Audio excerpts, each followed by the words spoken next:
Welcome to DEMOCREPUBLIX, where we cover the real news that matters to we the people. There's no reason to ignore the mounting evidence that Obama administration officials were corrupt in their handling of the Trump-Russia investigation. Those sharing Obamagate hashtags on Twitter would do best to avoid the hysterics we saw from Russian collusion believers, but they have no reason to ignore the mounting evidence that suggests the Obama administration engaged in serious corruption. Democrats and their allies, who like to pretend that President Obama's only scandalous act was wearing a tan suit, are going to spend the next few months gaslighting the public by focusing on the most feverish accusations against Obama. But the fact is that we already have more compelling evidence that the Obama administration engaged in misconduct than we ever did for opening the Russian collusion investigation.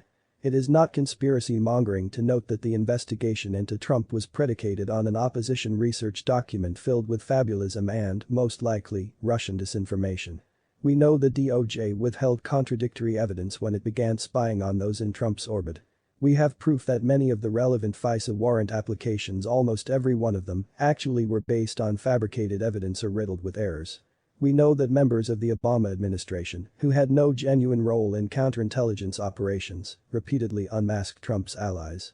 And we now know that, despite a dearth of evidence, the FBI railroaded Michael Flynn into a guilty plea so it could keep the investigation going. What's more, the larger context only makes all of these facts more damning. By 2016, the Obama administration's intelligence community had normalized domestic spying. Obama's director of national intelligence, James Clapper, famously lied about snooping on American citizens to Congress. His CIA director, John Brennan, oversaw an agency that felt comfortable spying on the Senate, with at least 5 of his underlings breaking into congressional computer files. His attorney general, Eric Holder, invoked the Espionage Act to spy on a Fox News journalist, shopping his case to 3 judges until he found one who let him name the reporter as a co-conspirator. The Obama administration also spied on Associated Press reporters, which the news organization called a massive and unprecedented intrusion. And though it's been long forgotten, Obama officials were caught monitoring the conversations of members of Congress who opposed the Iran nuclear deal. What makes anyone believe these people wouldn't create a pretext to spy on the opposition party?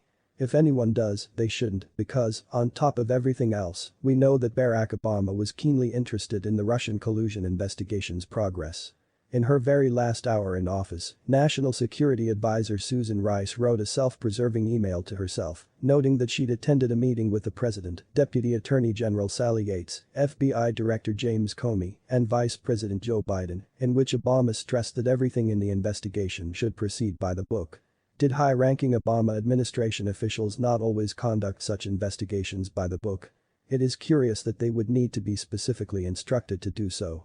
It is also curious that the outgoing National Security Advisor would need to mention this meeting hours before Trump became president. But you might ask, why does it matter anymore? Well, for one thing, many of the same characters central to all this apparent malfeasance now want to retake power in Washington. Biden is the Democratic Party's presumptive presidential nominee, he's running as the heir to Obama's legacy, and he was at that meeting with Rice. He had denied even knowing anything about the FBI investigation into Flynn before being forced to correct himself after ABC's George Stephanopoulos pointed out that he was mentioned in Rice's email. It's completely legitimate to wonder what he knew about the investigation. Skeptics like to point out that the Obama administration had no motive to engage in abuse because Democrats were sure they were going to win. Richard Nixon won 49 states in 1972. His cronies had no need to break into the DNC's offices and touch off Watergate. But as the FBI agents involved in the case noted, they wanted to have an insurance policy if the unthinkable happened. In 2016, the unthinkable did happen, and we're still dealing with the fallout 4 years later. We don't know where this scandal will end up, but one doesn't have to be a conspiracy theorist to wonder. Let us know what you think. Leave your comments down below. Like, share and subscribe.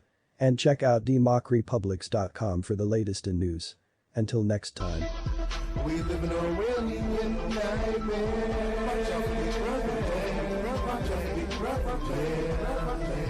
We live in a Orwellian